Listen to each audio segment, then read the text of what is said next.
ఉమ్మడి మెదక్ నిజామాబాద్ జిల్లాల బీఆర్ఎస్ నేతలతో సమావేశమయ్యారు ఆ పార్టీ అధినేత కేసీఆర్.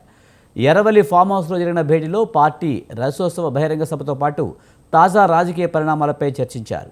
కేటీఆర్ త్వరలో చేపట్టబోయే పాదయాత్రపైన స్వల్ప చర్చ జరిగినట్లు సమాచారం.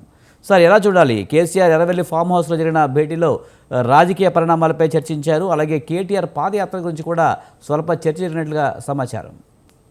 ఇది ఎక్స్పెక్టేషన్ అండి. ఒక జిల్లా స్థాయి నాయకులతోటి major political changes, major political ఎత్తుగడలు అటువంటివి చర్చించే అవకాశం లేదు. మన ఎక్స్పెక్టేషనే. ఏదేమైనా పూర్తిగా కేంద్రీకరమై ఉండేది ఏంటంటే జన సమీకరణ. ఎందుకంటే రేపు ఒకవేళ జన సమీకరణ ఒక 5 లక్షల మంది సమీకరించాలని అనుకుంటారు అనుకోండి, లేదా 1 లక్ష మందిని సమీకరించాలని వాళ్ళు టార్గెట్ పెట్టుకుంటారండి. వరంగల్ జిల్లా జరుగుతుంది కాబట్టి మేజర్గా ఉమ్మడి వరంగల్ జిల్లా నుంచి సమీకరణ ఎక్కువ ఉండాలి. కాబట్టి వాళ్ళకు బాధ్యతలు అప్పచెప్పటం, వాళ్ళని ఇన్స్పైర్ చేయడానికి కొన్ని మాటలు చెప్పి ఉంటాడు.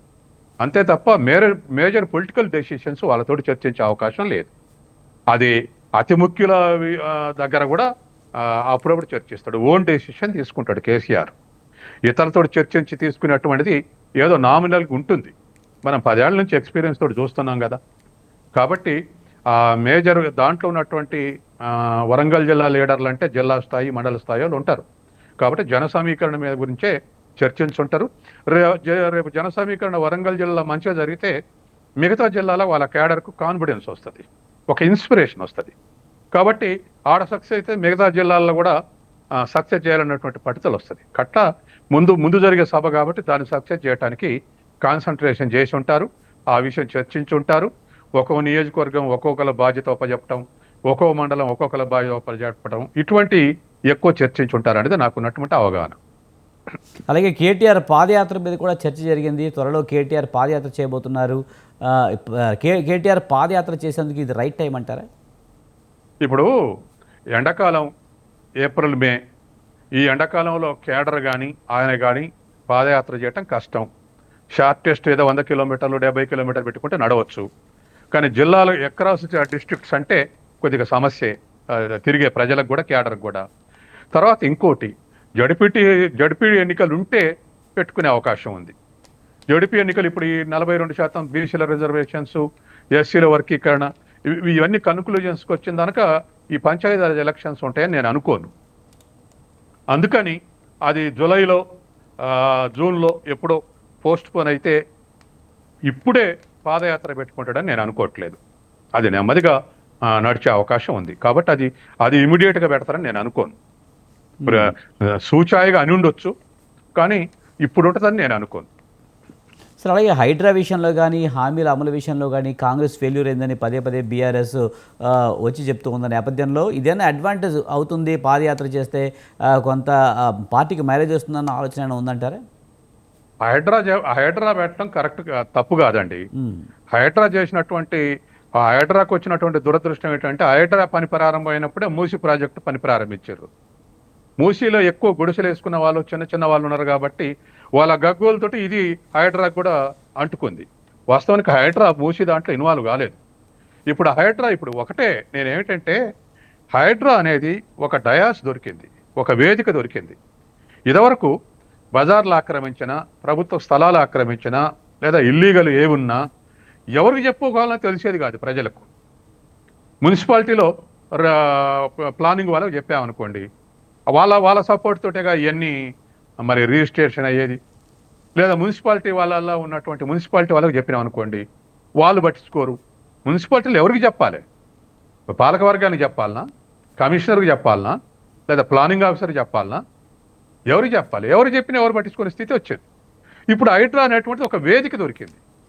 ఈ వేదిక దొరికితే 1000 కంప్లైంట్లు పోతే 1000 తెస్తే అందులో 900 కరెక్ట్ అని తేలుతా ఉంది. పొలిటికల్గా ఎన్నో కాంగ్రెస్, బీజేపీ, బీఆర్ఎస్ ఎన్నో అనుకోవచ్చు. మనలాంటి వాళ్ళం మెరిట్స్, డిమెరిట్స్ కూడా డిస్కస్ చేయాలి.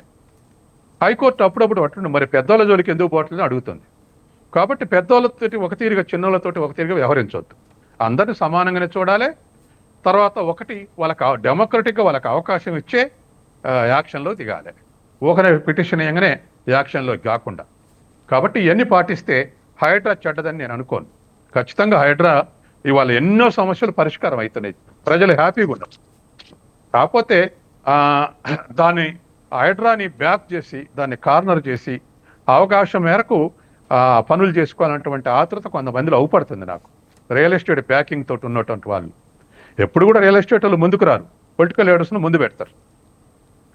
కాబట్టి హైడ్రా వేదికనే దొరికింది. హైడ్రా అనే ఒక పేరు ఉన్నటువంటి వేదిక దొరికింది. దాని దగ్గర కంప్లైంట్లు పోతున్నాయి, ఎన్ని వందల కంప్లైంట్లు పోతున్నాయి. ఎవడు ఏ ఏ ఏ పలుకుబడి లేనటువంటి వ్యక్తి కూడా పోయి అక్కడ పోయి ఇదే అండి మా బజార్ ఆక్రమించండి అని చెప్తున్నారు. ఎన్ని మధ్య పరిష్కారం చేస్తారు. హైడ్రా చేసే పనిలో ఇంకా డెమోక్రటైజేషన్ పెరిగి ఇంకా జ్యుడిషియరీ సపోర్ట్ తోటి చేస్తే 100% సక్సెస్ అవుద్ది. అలాగే హామీల అమలు విషయంలో కూడా కాంగ్రెస్ సర్కార్ విఫలమైంది. అది నేరుగా ప్రజల దగ్గరికి వెళ్ళాలి అంటే కనుక పాదయాత్ర ద్వారానే సాధ్యమవుతుందని ఒక ఆలోచనతో కూడా ఉండొచ్చు కదా. ఒకటండి, ఏ గవర్నమెంట్ అయినా రిలేటివ్గా హామీలు ఇచ్చినాయని నెరవేర్చలేవు, అది వాస్తవం. అట్లే ఇప్పుడు బీఆర్ఎస్ గవర్నమెంట్ ఉన్నప్పుడు దళితులకు ముఖ్యమంత్రి అన్నారు, లేకపోతే దళితులకు 15 లక్షలు అన్నారు. ఇటువంటివి చాలా ఉన్నాయి. 3 ఎకరాల భూమి అన్నారు. వాస్తవానికి అవి చేయదగ్గ ఇంప్లిమెంట్ చేసేంత కెపాసిటీ స్టేట్కి లేదు. ఏదో అన్నారు కేసీఆర్ ఇంట్రెస్ట్ కొద్ది పెడతామన్నారు. కానీ బరువు మోసైనా పెట్టొచ్చు అనుకున్నది రైతు బంధు లేదా ఇవాళ అది బీఆర్ఎస్ ఇంప్లిమెంట్ చేస్తే కాంగ్రెస్ ఇంప్లిమెంట్ చేస్తుంది. It is directly related with agriculture production.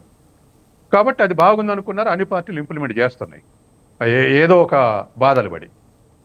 అందుకని ఇవాళ కాంగ్రెస్ గవర్నమెంట్ కూడా మొదటి ఫైనాన్షియల్ ఇయర్లో 21,000 కోట్ల రుణమాఫీ చేయటం వల్ల వాళ్ళకు రిలేటివ్గా స్కేర్సిటీ వచ్చింది నిధులకు. నేను ఒక ఎకానమిక్ స్టూడెంట్గా మాత్రమే మాట్లాడుతున్నా.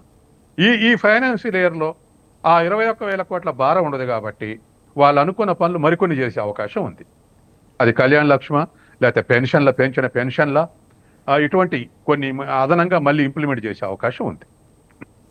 సార్, అలాగే చూసుకుంటే పాదయాత్ర చేస్తే ప్రజల్లో కొంత ఫాలోయింగ్ పెరుగుతుంది అనేది ఈ మధ్యకాలంలో బాగా ఎక్కువగా వినిపిస్తున్నమాట. వాస్తవేనండి.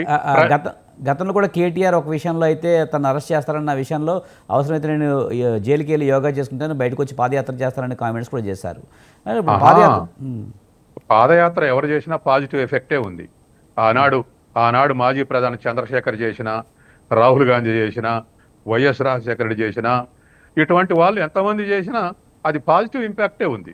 ఎందుకంటే మా సమస్యలు తెలుసుకోవటానికి వచ్చిండు అని చెప్పేసి న్యూట్రల్స్ కూడా రిప్రజెంటేషన్ ఇస్తారు పాదయాత్ర చేసిన వాళ్ళకు. అట్లాగే ఆ ఇష్యూ మంచిదైతే ఇంకాస్త ఇప్పుడు రాహుల్ గాంధీ పాదయాత్ర చేస్తే దేశవ్యాప్తంగా ముఖ్యంగా సౌత్ ఇండియాలో కాంగ్రెస్ కార్యకర్తలకు ఒక కాన్ఫిడెన్స్ వచ్చింది. ఖచ్చితంగా కేటీఆర్ చేస్తే బీఆర్ఎస్ కార్యకర్తలకు కాన్ఫిడెన్స్ వస్తుంది, వాస్తవమే. కానీ రైట్ ఇష్యూ టేకప్ చేయాలి, రైట్ టైంలో సెలెక్ట్ చేసుకోవాలి, అది ముఖ్యం. ముఖ్యంగా ఈ సీజన్లో అయితే కరెక్ట్ కాదనేది మీ అభిప్రాయం? అంటే చెప్పలేము, ఇప్పుడు వాళ్ళు ఎన్నుకునే ఇష్యూని బట్టి ఉంటుంది. ఒకటే ఏమిటంటే నేచురల్ డిసడ్వాంటేజ్ ఏంటంటే ఈ ఎండలకు క్యాడర్ ఉత్సాహంగా బయటకు రావటం అనేది కొద్దిగా సమస్య అని చెప్పాను నేను, అంతే. రైట్ సార్, మరొక